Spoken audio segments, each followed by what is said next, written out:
Morning. This week also we will continue to see a few more examples of this basic probabilistic method that we were seeing so far. In this lecture we will see two more examples, and in the next lecture also maybe we will see one or two further examples. So I thought I'll quickly go through the second question in the tutorial 1, which we discussed earlier. We did most of the we did most of the structural analysis of the problem in class, but still we did not get time to do the final calculations. So if you had clearly followed the structural analysis, maybe you can skip 5 or 10 minutes till we reach the point where we do the final calculation. But otherwise, you can follow up. Okay.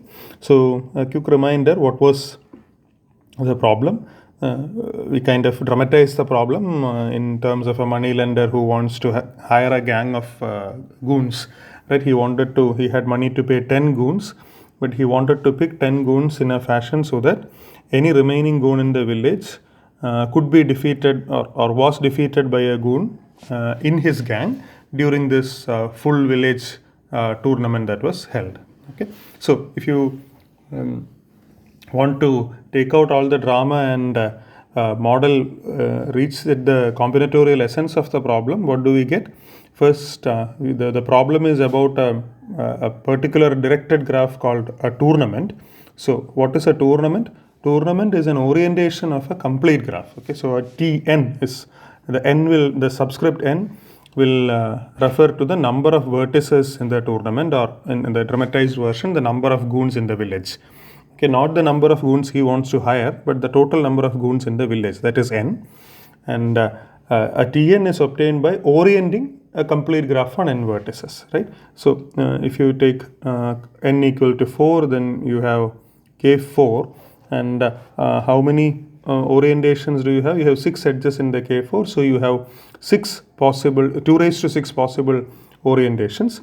And by an orientation, you mean you can only give either this direction or the other direction to an edge, and you have to orient every edge. Okay, but any orientation qualifies to be a tournament, and you can guess why the name tournament is there, because this is how usually the result of a round robin tournament happens. Okay, and unlike a general directed graph, these kind of edges are not allowed, and even pairs without any edges are not allowed. Okay, that is the difference between a tournament and a general directed graph. Okay, so tournament is a very special case of a directed graph, like Kn is a special graph. And what is the task of the money lender? The money lender wants to identify some 10 vertices from this tournament, so that if you take any vertex outside of these 10, okay, so that if you take any vertex x outside of this set that he has selected, that is any remaining goon in the town, then he wants to ensure that there is at least one goon in the set that he has selected. Okay, and he only cares for their x's. Okay, as long as there is one such goon he has selected, he is happy. But what is the condition between these two? When these two guys met in the tournament, it was his guy, his selected guy, who actually won the match. Okay, so remember we said that we will when A and B plays, and if this is the match in which A played B, and if A won the match, we will make we'll say that A is better than B. Okay, so the arrow will be from B to A. So that is what here also we mean. The arrow is from X to S, which means S won the match match with X. Okay, so this is what it. So this is a problem on directed graphs. In particular, this is a problem on an orientation of the complete graph, which is also called as a tournament. Okay, and we argued that the answer to it is no, which means if the money lender is stuck with 10, as his budget is limited to hiring 10 goons, then it is possible, at least when the village is very large, or the number of goons in the village is very large, he may not be able to identify a 10-sized set which does his job. Okay. Now, what is the proof? The proof is the standard procedure. You set up a random experiment to build a scenario. So here, what is here our main object is, once you strip out all the drama, it is a tournament on n vertices. So we have to set up a random tournament. And how do we pick a random tournament? You pick kn. Okay, this n is a parameter that we will have to fix. Okay, n is going to be a large number. We will see. In fact, that is the only thing that we did not do in class. We have to calculate and see what is the n which will ensure that the moneylender will fail. Okay, which will give the answer no. So you take a complete graph on n vertices. There is no randomness there. N is a parameter. It's just that we do not know what is n now. Once you finish analyzing the problem, we will see what is n. Okay, in fact, I'll give you a hint. N is going to be something like 2 times k squared times 2 to the power k. So this is exponential in k, right? So what is k? K in our case is 10. Okay, so this is a huge number, right? So this is, if k is equal to 10, then this number is 2 times 100 times 1024. Okay, so yeah, this is around a 200,000 or a 2 lakh. Okay, so yeah, our how do we say, 10 is really a good number. At least our proof will only show that this moneylender will fail if the village has more than around 2 lakh goons in a village, which is very unlikely. But I think yeah, this number is not tight, but again it still requires this exponential factor. So it's not far from tight. Okay. So, but we will not see, we will not argue its tightness here, I think. Yeah. Or let me think. Once we finish this analysis, we will see whether we have to, whether we'll get time to see how tight this is. Okay. Coming back. So this is a random experiment. You take a complete graph on n vertices, go to each edge, toss a coin. If it lands heads, orient it in one way. If it lands tails, orient it in the other way. And do this process independently for each edge. That's the experiment. That is how you construct your random tournament. So how many points are there? What are the members of the sample space? Each element of the sample space is a tournament. And what is the size of the sample space? How many tournaments are there? Since you have n choose 2 edges, you have 2 raised to n choose 2 possible tournaments in the sample space. Now we have to show that even if you show that at least one of those 2 raised to n choose 2 tournaments is such that the moneylender cannot win, we are done. Okay, because we only have to show that the moneylender cannot always win. Okay, so even if there is one tournament where the moneylender fails, it is enough for us. Which means if we show that we want to show that the probability that the moneylender fails is greater than 0. Or equivalently, we want to show that the probability that the moneylender wins is strictly less than 1. Either of this probability, whichever is easier to calculate, we will calculate. I think we will calculate the probability that most of the time we will show that probability is easier to show that probability is less than 1 when we are using the basic method, because the last step in a basic method is most of the time the union bound, and union bound always gives an upper bound on the probability. So it is more likely that we will end up showing probability of an event is less than 1. In that case, we are aiming to show the probability that the moneylender will win is less than 1. And this is the probability that we have to calculate. Okay. So I calculate the probability P that every 10 set, okay, because the moneylender will only choose 10 size subsets. So every 10 set is subset of the vertices of Tn, which are the goons in the line, is bad. This is when this P is the probability that the moneylender will fail.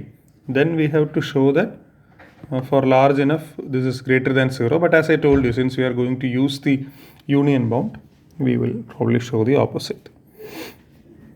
Yeah, this you can read and understand that this is exactly what we mean when we say that every 10 set is bad, if you write that down in more formal terms, this is what it is.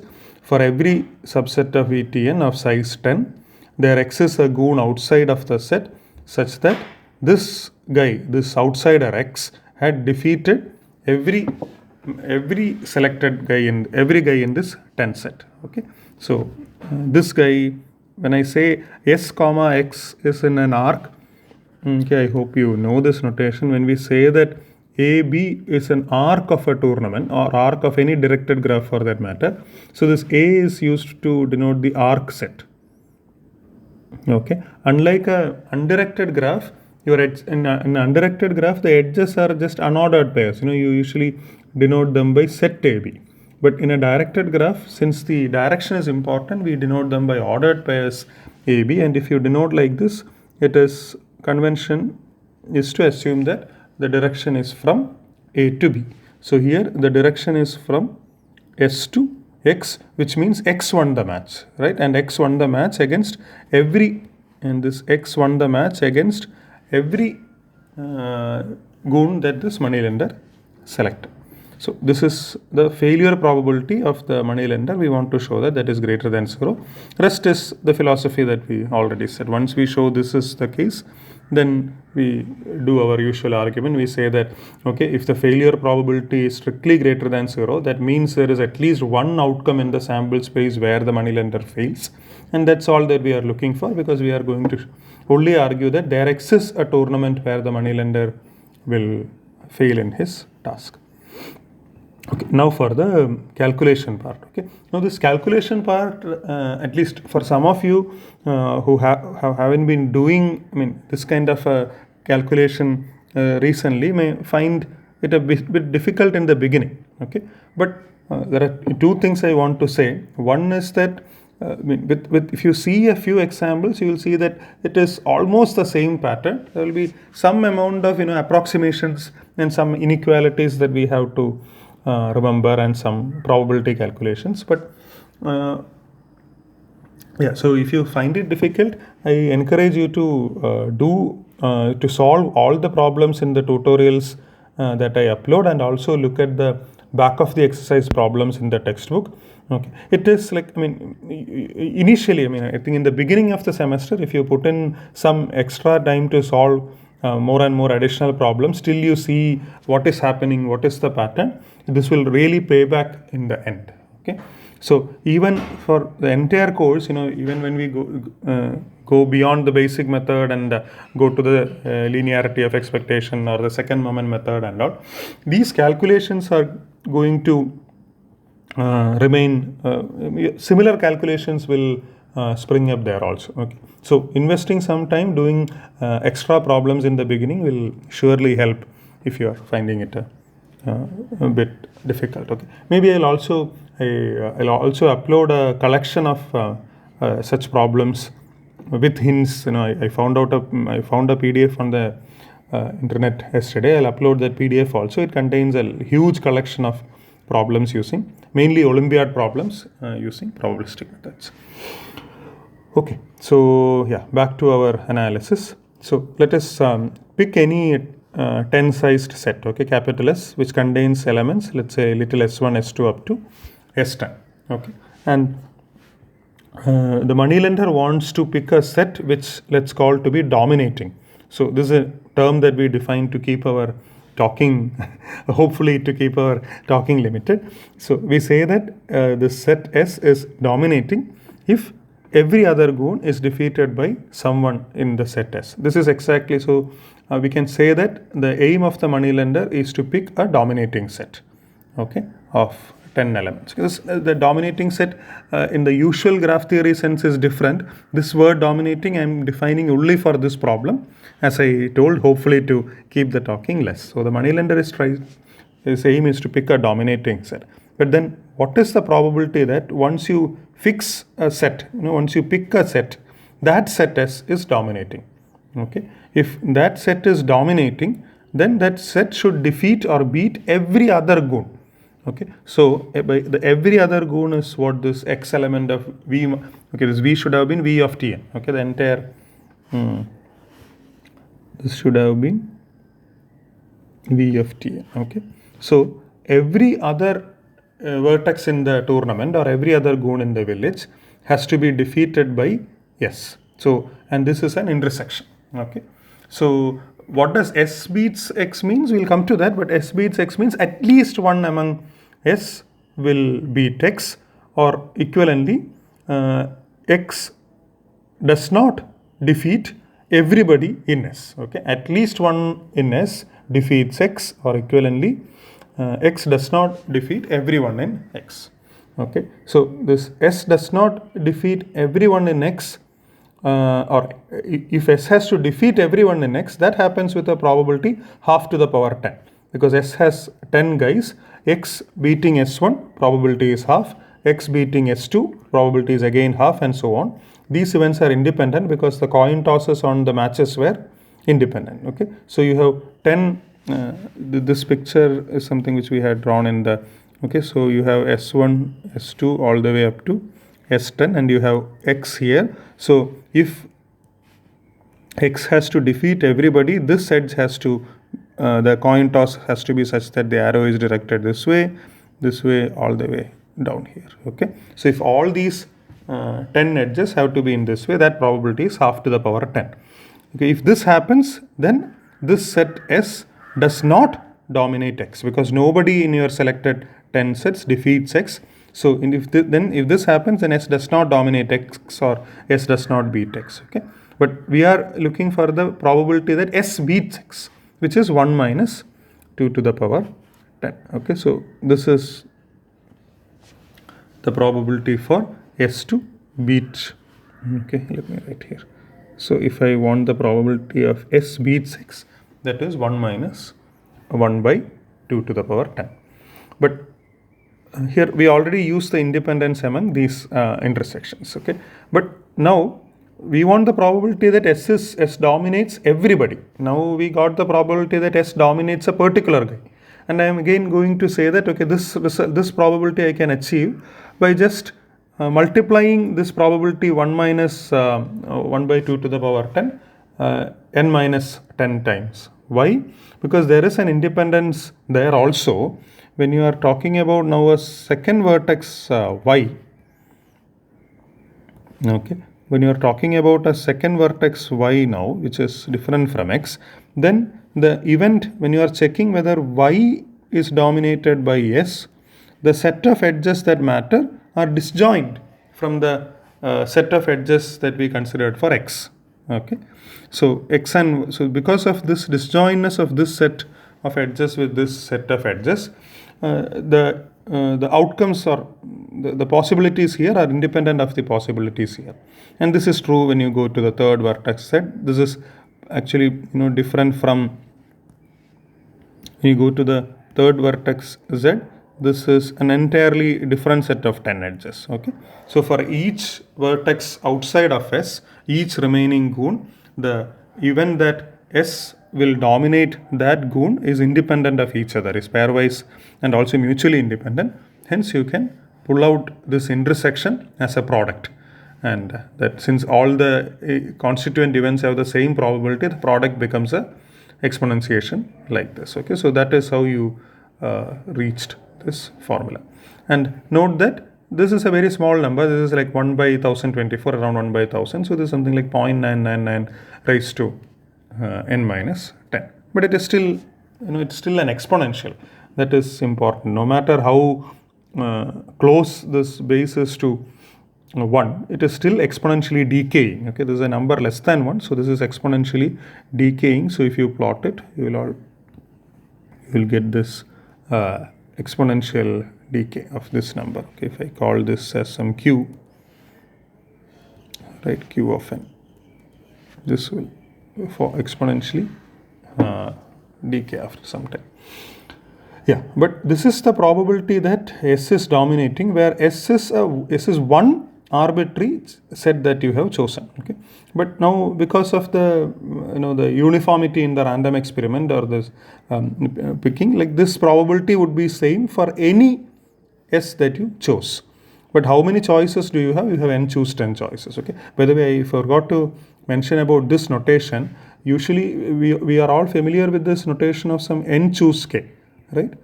So this is where here n and k are numbers, and there is a number of ways a k element subset can be chosen from an n element set. Now when I take some set S, or in this case V, and say we choose k or we choose 10, what we are now looking for is not the total number of possibilities, but this is a family of subsets. Okay, this is the family, this is equal to all those subsets of V such that the with cardinality 10. Okay, so this is a number, but this is a family of sets. The cardinality of this family will be actually this number. So this is the collection of all 10-sized subsets of S. Okay, maybe it was already clear to you.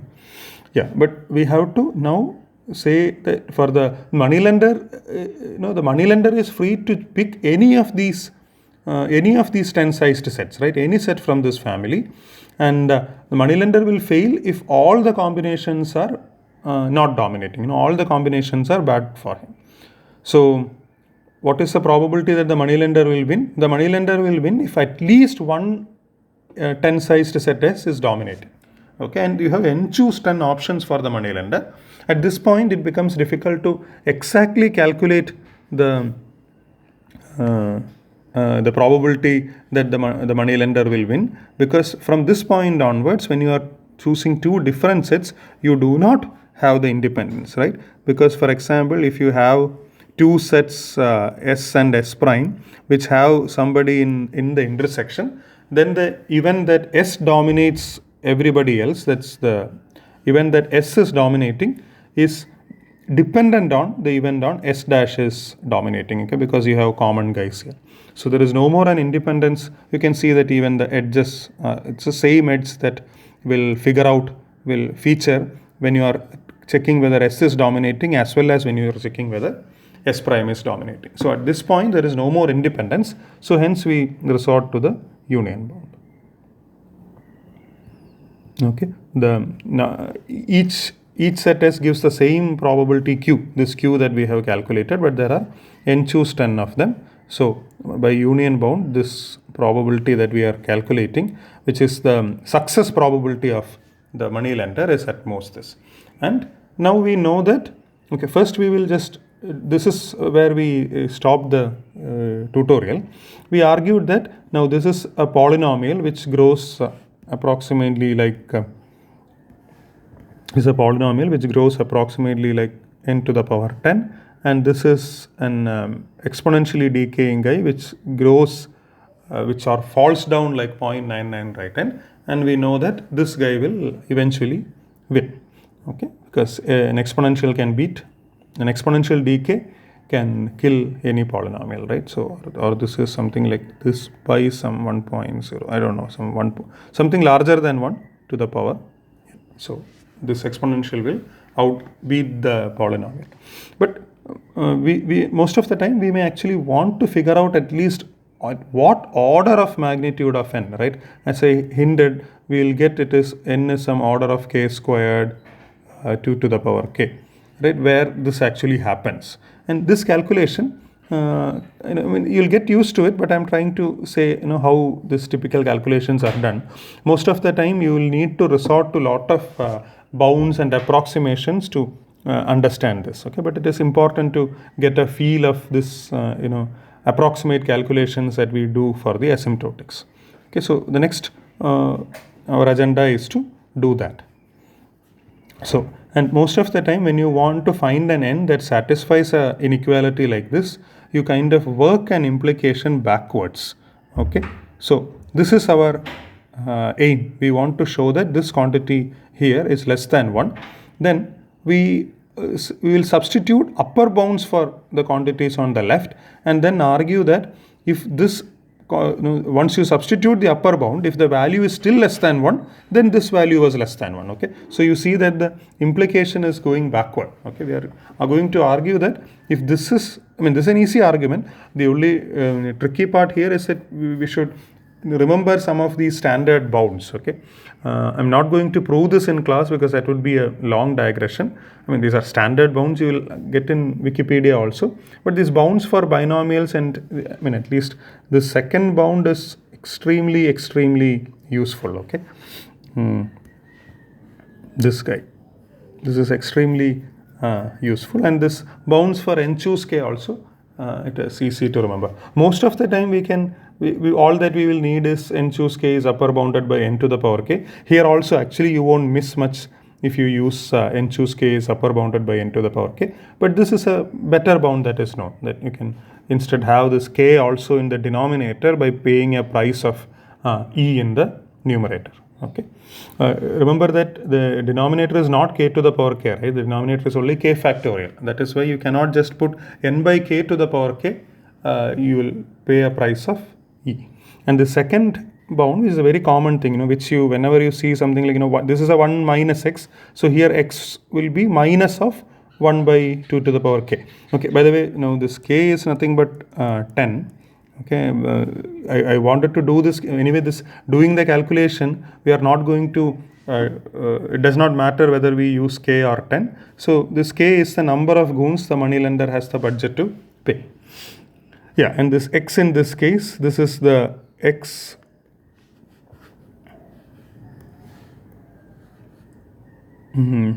This is the x that we are talking about, but this is a generic bound you should remember. 1 plus x is less than e power x, and the nicest proof for that is by pictures. Okay, so you see, yeah, when x is equal to 0 is where they meet. Okay, bad. Yeah, this actually meets here, right? So this is e power x. This is 1 plus x. Okay, so this bound also is a very handy bound for you to remember. Okay, now I substitute an upper bound for this and an upper bound for this, and then this does not imply, the top one does not imply the bottom one. What is the other way around? But that's all that we finally want this to happen. So we are losing something, but it is enough if this happens. Okay. Now you have a lot of things in the exponent. It's a good time to take logarithm. So if the logarithm of these quantities is less than 1, okay, so I mean any logarithm you can take. Since you already have an e here, I thought we'll take a natural logarithm. So this first quantity becomes k times this, second quantity becomes like this. But now again you see that there is a lot of mixing up between n and k, and it is not easy because there is an n here sitting inside this logarithm together with k, and there is an n here together with k in a particular fashion. It does not easily separate out into two terms such that you can finally say this will work if n is greater than some function of k. It does not neatly separate out like that, so you will have to do some trial and error. But you know that, okay, you want this quantity to be less than 0, which means you want this quantity to be the dominating one. Okay, and it's not surprising that this will dominate because this is again linear in n. Now this has become logarithmic n. Okay, the exponential became linear in n, and the polynomial became logarithmic in n. Okay, once you took the logarithm for everybody. So, but you know that this quantity has to be large. So this quantity n has to be at least 2 power k, which you kind of see because there is a 2 power k in the denominator. In order to kill its effect, you should try at least n is equal to 2 power k. So let's, and then because there is a minus k, so let me just try n is equal to 2 power k plus k. So that this n minus k now becomes 2 power k, and this cancels out. So the second term now becomes 1. Okay, the second term now becomes 1. But now the first term is more than 1 because you have a k times log of quantity that is greater than e, right? So this, in fact, that term, if you evaluate, it is, even if you take this en by k, it's almost like 2 to the power k. I mean, it is slightly lower because of the division by k. But if it was only ln n, then it was like 2 to the power k. That logarithm will also be around k squared ln 2. So this is, but this k squared ln 2 is larger than 1, right? So this is k squared ln 2 is our first term, minus 1 is larger than 0. So this is not enough. This n is not enough, but we are very, very close. Okay, now in order to kill this, we should try something like, k squared 2 to the power k plus k. Okay, and finally it turns out that this will also be slight, but let's try with this approximately k squared 2 to the power k. Now, since this is the dominant term, I can add this plus k and all just to make the calculation here simpler. So the second term then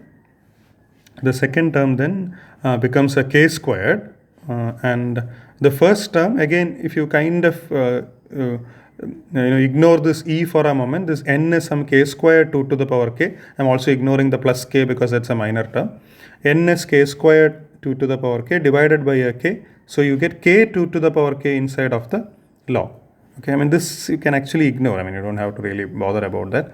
So then what happens? This would be an k times ln k plus again k times ln 2 to the power k, which is k squared ln 2. So you have a k squared ln 2 here as well as, I think this is enough, right? No, this is also not enough, but you only have a, this is k squared ln 2. Sorry, ln 2 is just a small constant and it is less than 1, right? So I think, yeah, this will almost do the trick, okay? ln 2, ln 2 is e to the power something, it is less than 1. So this is smaller than k squared. The second quantity here is k squared, so it will work. But again, because of these guys, there might be some annoyance. But if you take something like 2 times k squared to the power 2 to the power k, this is enough, okay? So yeah, this is the kind of, you really have to do some amount of approximation here, and then when you reach a point, you have to say that for large enough values of k, this is at most something, and then you can complete the argument. Yeah, but now what is the conclusion? So if you take your n to be larger, than this guy, then at least probability that the moneylender will win, at least one S is dominating, is strictly less than 1, which means the probability that the moneylender will fail is greater than 0. Hence, there exists a configuration in which moneylender will fail. But now this is when your n is large enough. So what this whole analysis tells you is that if the moneylender is stuck at this number 10, then when the village grows, he will lose. That's all it says. If the moneylender is ready to invest in a slightly larger set of goons, he still has a good chance of winning, because you see that the number of goons that, at least in our analysis, that turns up is exponential in the size that he can afford to do. Okay.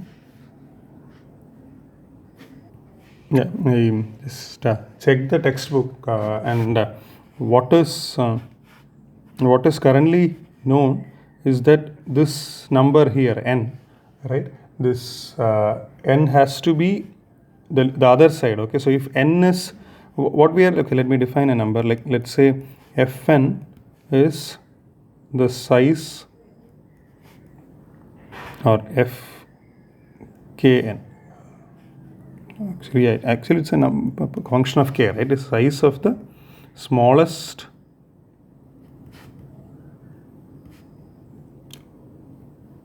tournament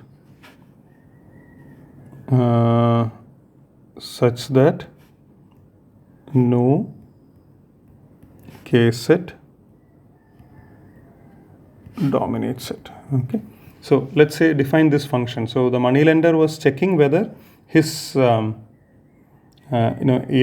village size, if the village size was less than f10, then the moneylender would have win, because the smallest size of a tournament where no 10 set dominates is larger than f of k. Okay, the moneylender may or may not win if the village size is more than f of k. Okay, so this was our n that we were trying to calculate, and what we showed that if n is larger than this number, if n is larger than this number here, then the moneylender may fail.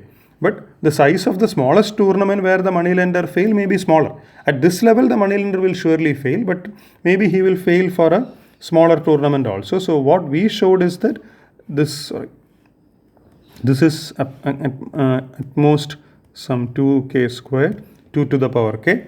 But then this is not something which we showed, but the best known result for a lower bound for this parameter is some constant times k to the power 2 to the power k. Okay, so this 2 to the power k cannot be removed. The only question is whether it is k squared or k, and this is a result. Yeah, and this is a result from 1968 by Moore. Okay, but this yeah, and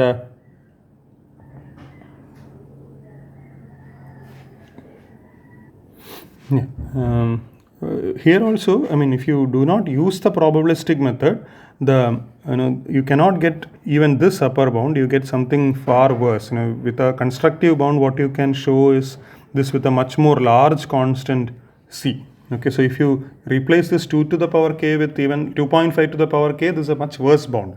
In fact, it's it's not like changing the polynomial factor. Replacing this k squared with a k cube or a k power 4 would have been okay. But what you actually end up getting with a constructive proof is this constant will go. But it's still better than the gap between the probabilistic proof and the probabilistic method and the non-probabilistic method for the Ramsey problem, because there the constructive methods couldn't even reach an exponential thing. Okay, here the gap is large, but not that large. Okay, so that was okay. It took me 35 minutes to finish the discussion of the tutorial problem, but it's mainly because of this kind of a calculation involved. So the second problem for today is known as is known under this name. It's called the k-scrambling family of permutations. Okay, so what is k-scrambling? So if you collect a family of permutations, okay, so by permutations, I think we are all on the same page, right? So if your S has to be, S is something like, A, B, C, then what could be your family of permutations? You can either have one permutation as ABC, one permutation as BAC, one permutation as BCA. This is a family of permutations. Okay, the maximum cardinality of this family will be n factorial if n is the size of S. But this family need not take every permutation, need not take all the n factorial permutations of S, but if it's going to be a collection or subcollection of the allowed permutations. Okay, so we know that this cardinality of F is less than the cardinality of S factorial. Yeah. So now when do we call such a family of permutations k-scrambling? We call it k-scrambling if you pick any k elements in a sequence from S. Okay, but they have to be distinct for every sequence of S1 to every sequence S1 to Sk of k distinct elements. Okay, of k distinct elements. If of k distinct elements, if this can be this can be chosen by the adversary, picking the sequence of S1, S2, etc. Sk of distinct elements. Then what do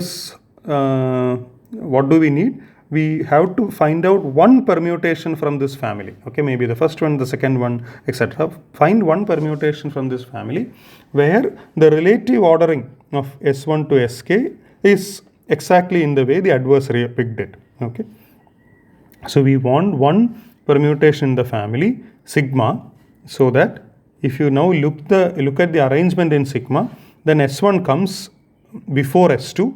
There can be other guys in between, maybe some guys you did not pick, those can get interleaved between them. We don't care about them. We only look at the relative ordering among these k guys. Okay, but these relative ordering has to be exactly in the order that the adversary picks. We want S1 before S2 before S3 and Sk minus 1 before Sk.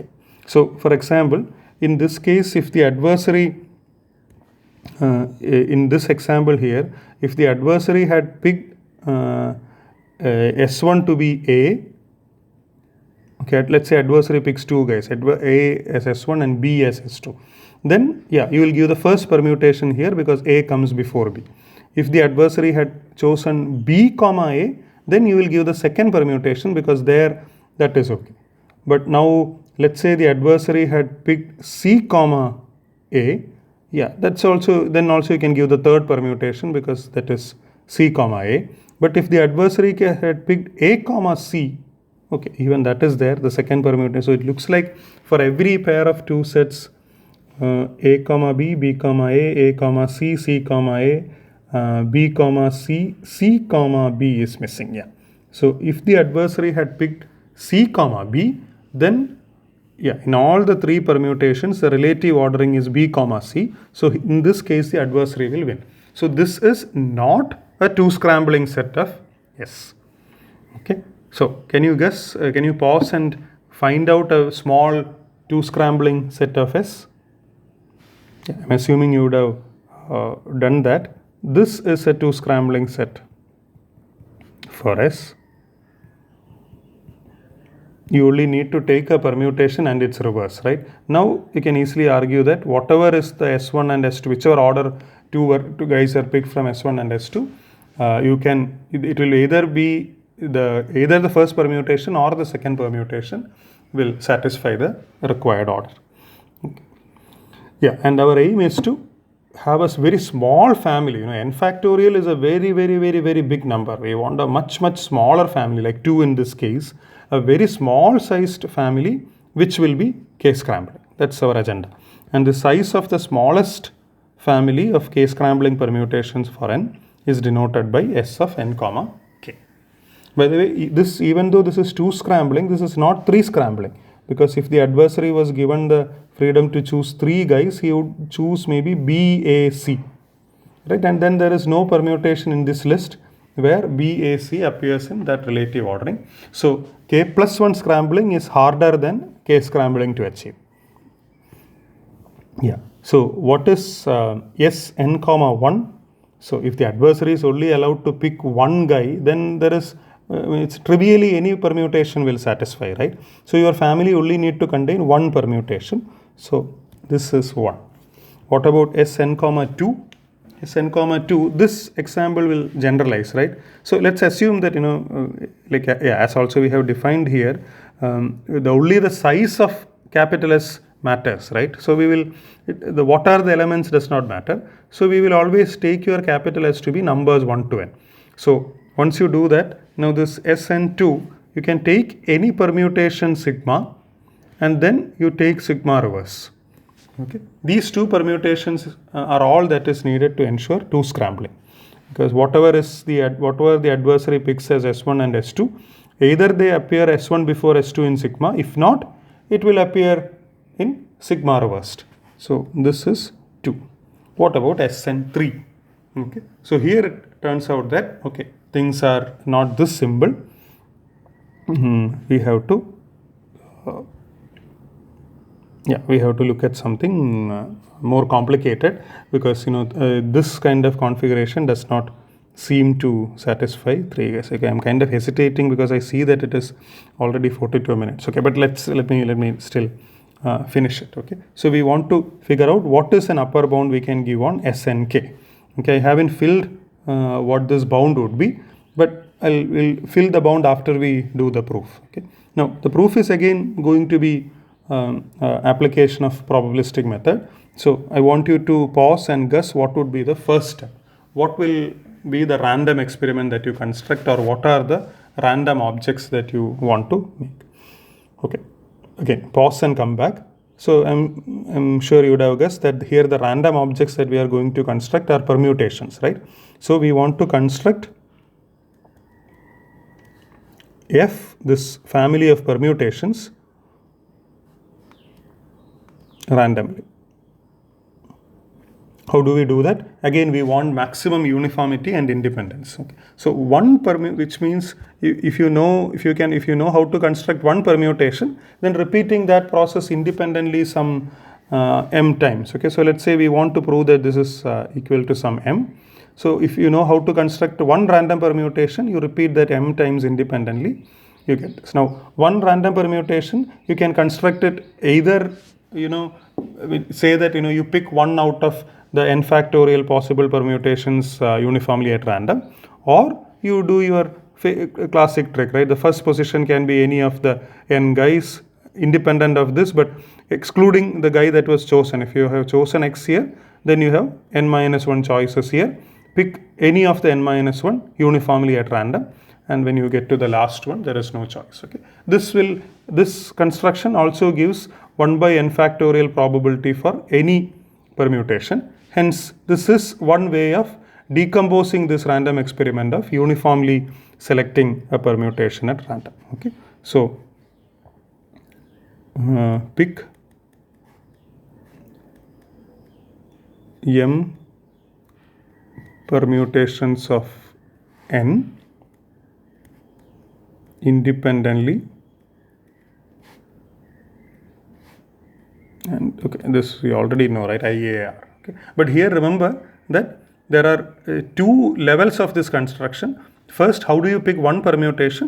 This we do it this way. So there is this 1 by n factorial probability with which each permutation can come up, and then you pick m, repeat this experiment m times. So with a small probability, it is likely that your family, when you do this, you may end up picking the same permutation twice, but that's all fine. Okay, our probabilistic method is anyway a bit loose, so you don't really worry about this probability. And then what do? Then is second step is always the difficult part.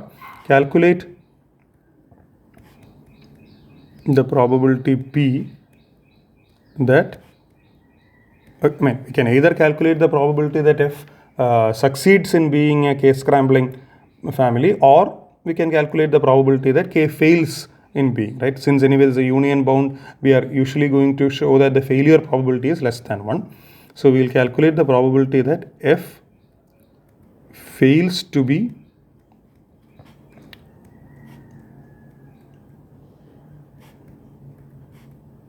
a k-scrambling set, and then we'll see that this is a probability that will fall, that will keep going down as m goes larger, right? Because a larger number of permutations in your family, it's more likely to be k-scrambling.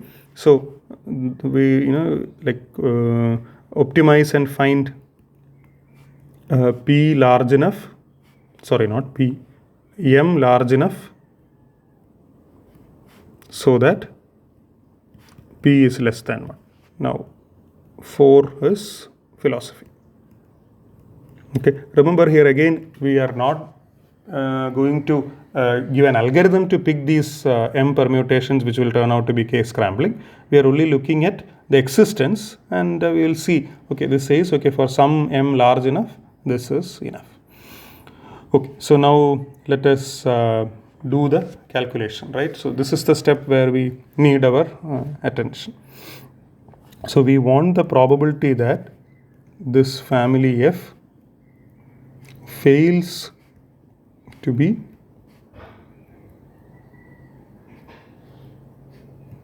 k-scrambling, okay? Which means I am going to, should I do it fast? Okay, maybe this I will kind of do it fast. You can always, look at the way I do it, and then if that looks a bit mysterious, you can stop and kind of do it in the opposite direction, where you slowly decompose, build the events from the small event to the large event, and see whether I got this correct, okay? But I am kind of doing it in the opposite order, okay? So you know that F will fail to be k-scrambling if the adversary can pick even one sequence which cannot be scrambled by F. Okay, so in a union bound, we are going to have as many number of terms that we add up as the number of different choices for the adversary. So now the adversary has npk choices, right, where your npk is n into n minus 1 all to n minus k plus 1, right? This is the number of distinct sequences of k distinct elements that the adversary can choose, okay? Or this is n by n choose k into k factorial. These many sequences are there, so this will be the number of terms or number of events that that occur in the union bound. And now what is the probability that one sequence defeats this permutation that you have chosen, okay? So for a one sequence to defeat, okay, like now let's take one sequence to defeat one permutation, okay? So but that is very easy, because if a permutation has to be scrambling for that sequence, the only probability that it has, you only have to worry about what is a relative ordering of that permutation, right? You're talking about, sigma, a particular permutation being bad, okay, which means what is the probability that sigma, the probability that sigma will scramble or will arrange S1, Sk in this order is 1 by k factorial, because only the relative ordering among these guys matter. Because of the way we have constructed this permutation, you can always say that this other guys can be inserted here and so on. There is some detailed analysis that is kind of not detailed analysis. You can say that you can also do the that relative frequency approach. So among all the n factorial permutations, how many of them would arrange S1, S2, etc., Sk in the way you want? It will turn out to be n factorial by k factorial, and so this is 1 by k factorial. So this is the probability that a particular permutation picked uniformly at random will scramble a particular sequence that is given. So the complement of that, which is it will not do that, is 1 by 1 minus 1 by 1 by k factorial.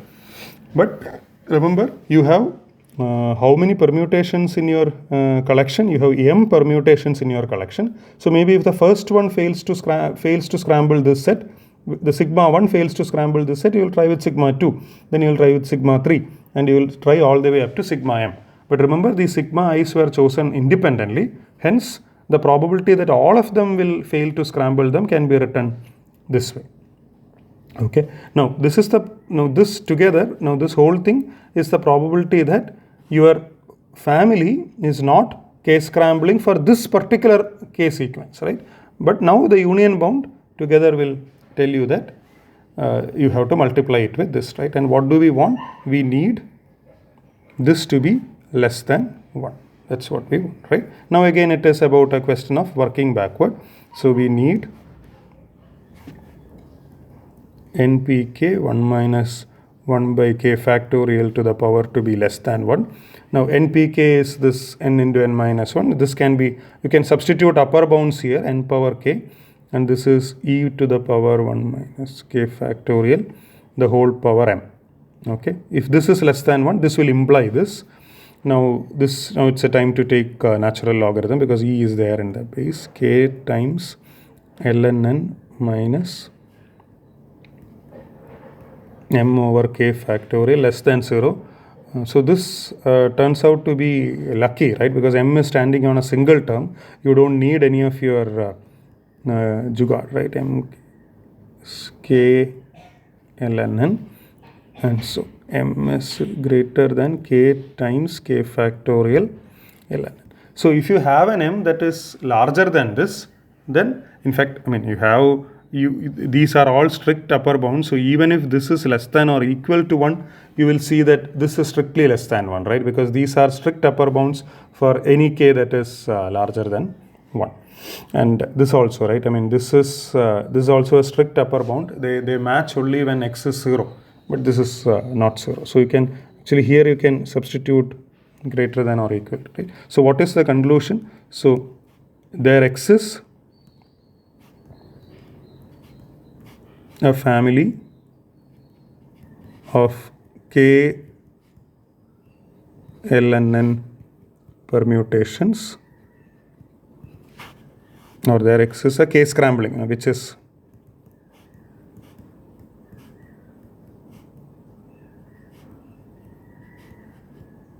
k scrambling for this set n, right?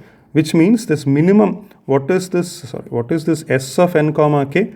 That is a minimum size of a k scrambling family for n. What we have shown is an upper bound, because if you choose this m, then this surely works.